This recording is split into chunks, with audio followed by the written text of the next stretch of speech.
The Ark of the Covenant was the focal point of religious devotion, the place where God spoke to the world. People have been fruitlessly searching for the most holy artifacts from the Bible for millennia. The renowned Ark of the Covenant is one of these sacred artifacts. This mythical relic is the elaborate golden case that the Israelites supposedly constructed around 3,000 years ago. It is believed that the Ark was involved in multiple miracles recorded in the Old Testament. The Israelites' journey during the Exodus was supposedly made easier by its removal of obstacles and dangerous animals. Furthermore, it is widely held that throughout the week of the Israelite siege of Jericho, they marched the ark around the city while blasting trumpets, and on the seventh day, the walls collapsed, making the conquest simple. Unfortunately, the ark, which was meant to be kept in the temple in Jerusalem at the time, disappeared from history.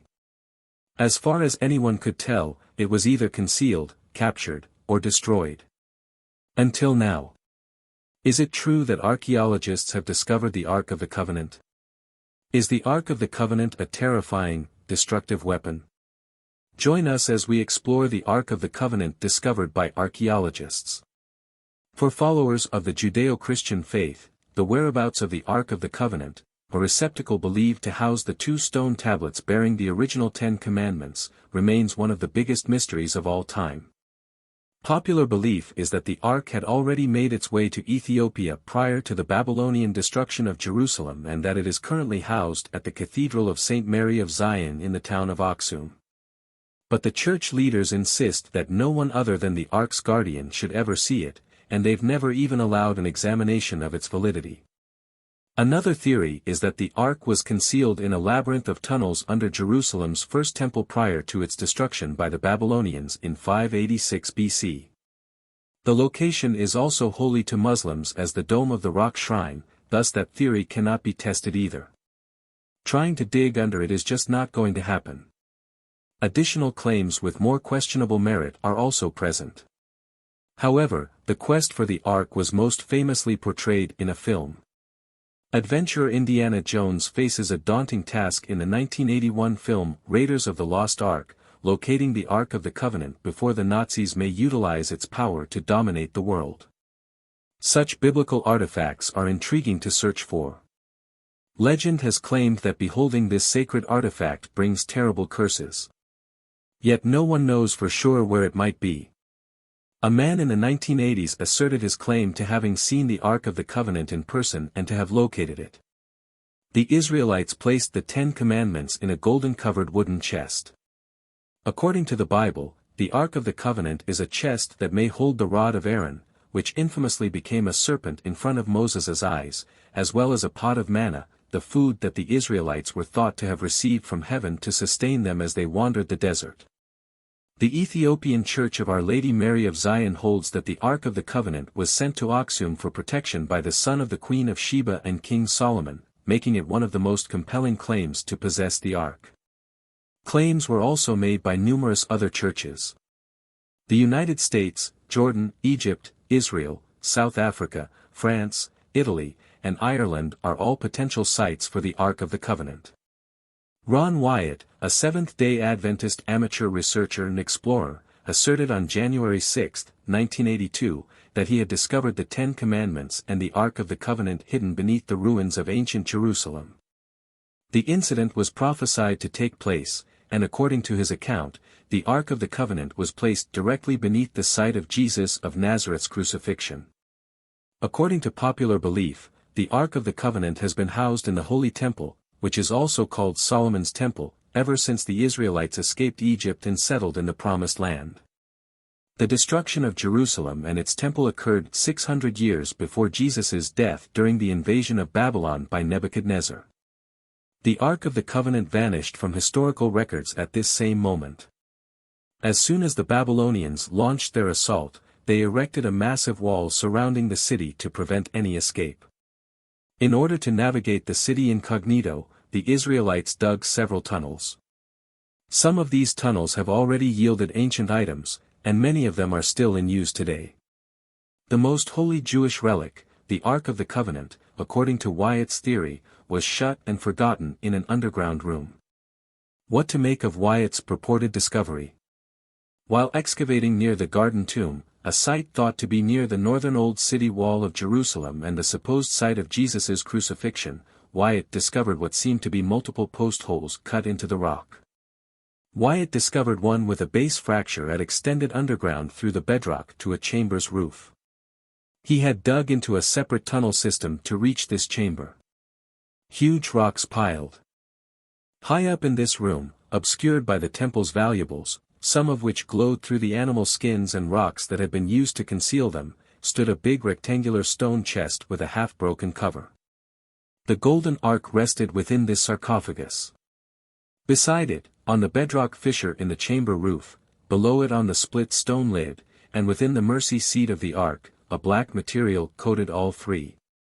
It was Wyatt's best guess that this liquid had seeped into the ark's mercy seat from the crucifixion post.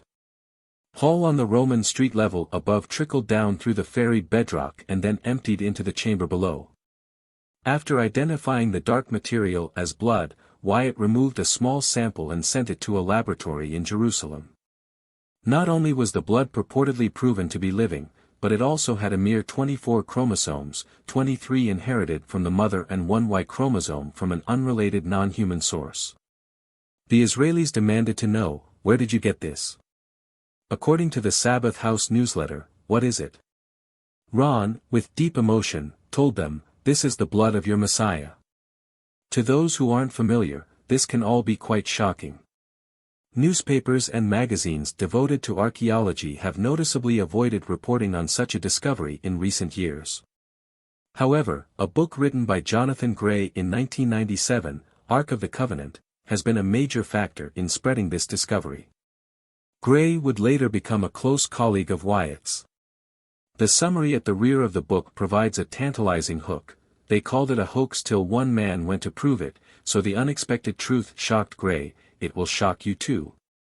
An unusual-looking Ark of the Covenant sits at the center of the book's cover, which is adorned with attention-grabbing phrases, "Found at last," "The shocking truth hidden for 2,000 years," "The legend they have to hide," "The story that will change the destiny of millions." Nearly 600 pages make this a substantial book. Surprisingly, the first page is covered with a series of capitalized warnings. The archaeological or pseudo-archaeological community has long regarded Ron Wyatt's discoveries with skepticism because of their seeming marginality. Nobody could call Wyatt an archaeologist. On the contrary, he was a nurse anesthetist who during a series of Middle Eastern tours asserted that he had discovered dozens of artifacts with biblical significance. These artifacts included, among other things, the Ark of Noah, the real Mount Sinai, the real Red Sea crossing site in the Gulf of Aqaba, not the Gulf of Suez, sunken Egyptian chariot wheels, the sword of Goliath, and most shocking of all, the Ark of the Covenant, along with the blood of Jesus. The absence of evidence, rather than Wyatt's lack of scholarship and an anti-Bible bias in academia, is what makes this Ark of the Covenant discovery so hard to swallow, thus requiring careful guidance through certain lines of reasoning.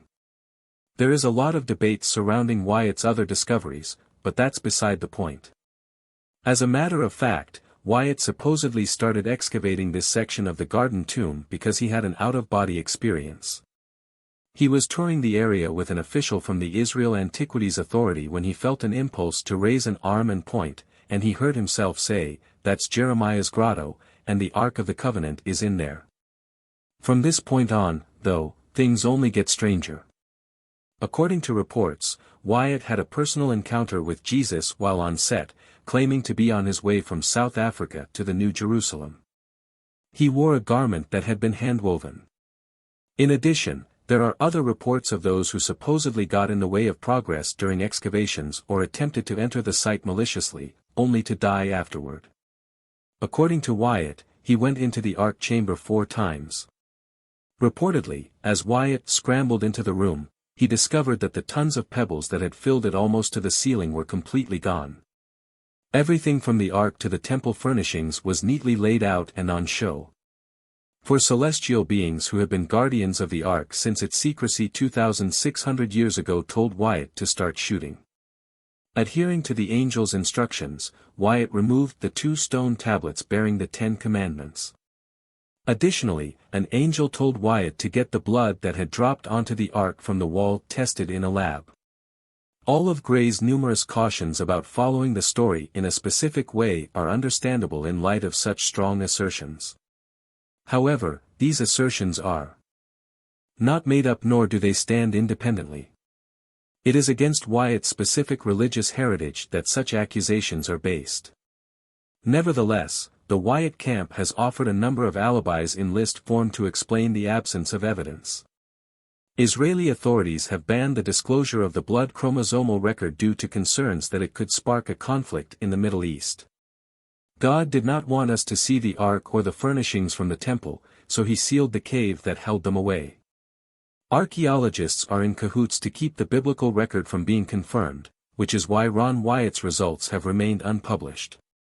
Envy prevents Christian archaeologists from recognizing Ron Wyatt's assertions.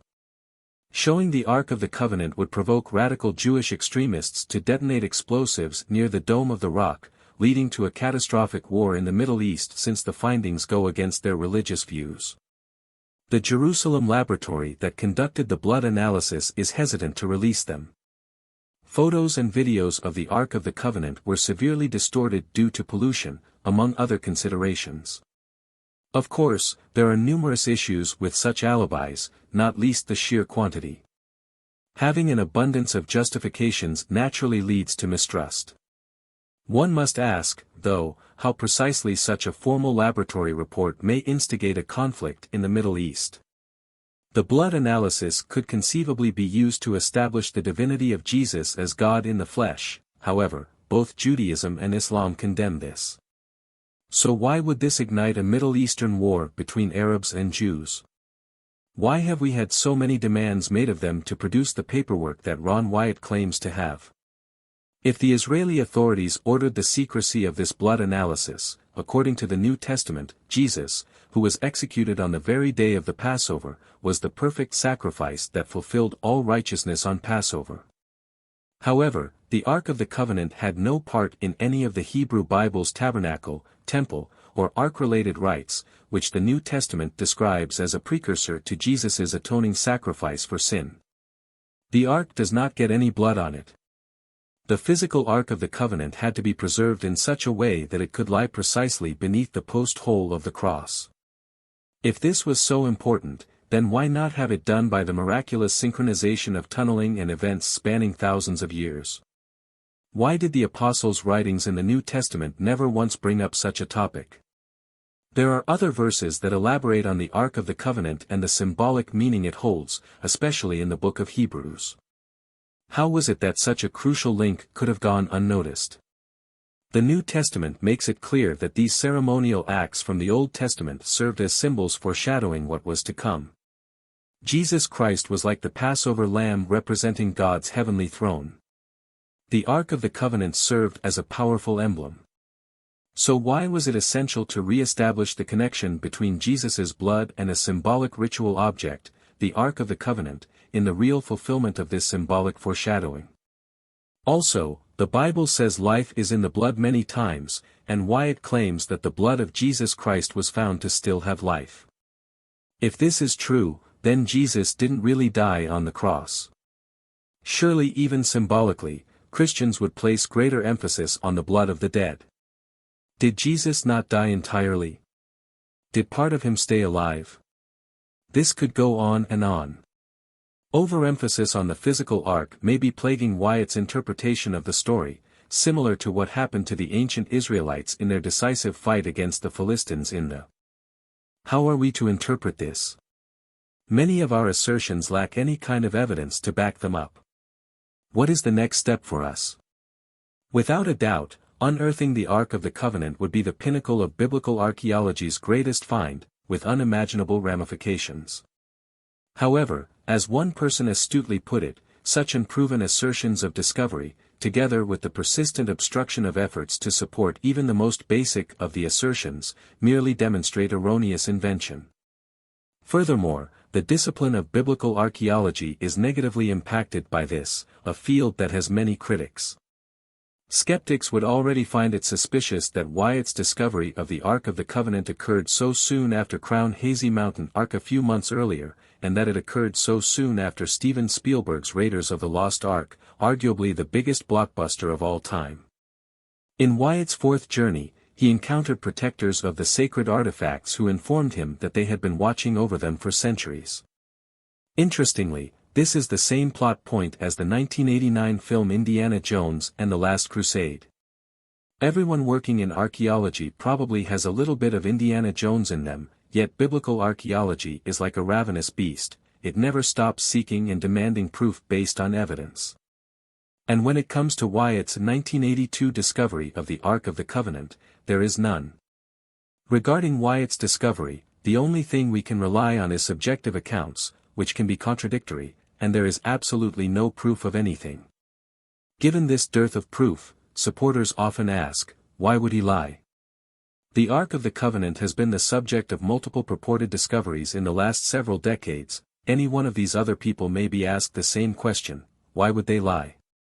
Meanwhile, the renowned Durupener Formation on Turkey's highest mountain, Mount Ararat, has been the subject of an analysis by geologists and soil scientists from 3 American and Turkish colleges for the better part of a year. The location, which resembles a boat, is thought by many to be the possible resting place of the fabled Noah's Arkansas. God told Noah to construct a great ark to protect his family and pairs of animals from the approaching deluge that would wipe out all wickedness and evil-doing on earth. According to the biblical story of Noah, after a 150-day deluge some 5,000 years ago, legend has it that Noah settled on the Ararat Mountains. Experts now think they've uncovered artifacts from 5,500 to 3000 BC that date back to human settlements in the area around the mountain feature that resembles a boat. According to Agri Ibrahim Season University Vice-Rector Professor Fark K., laboratory results demonstrate that human activity occurred in the area around the years following the flood in the tale of Noah's Ark, as revealed by the rocks and soil samples from the peculiarly formed spot on the mountain. But human action cannot validate a biblical narrative. Many people have looked to the Durupener Formation, which has been proposed as a possible location for the Ark's resting place, in the hopes of discovering Noah's Arkansas.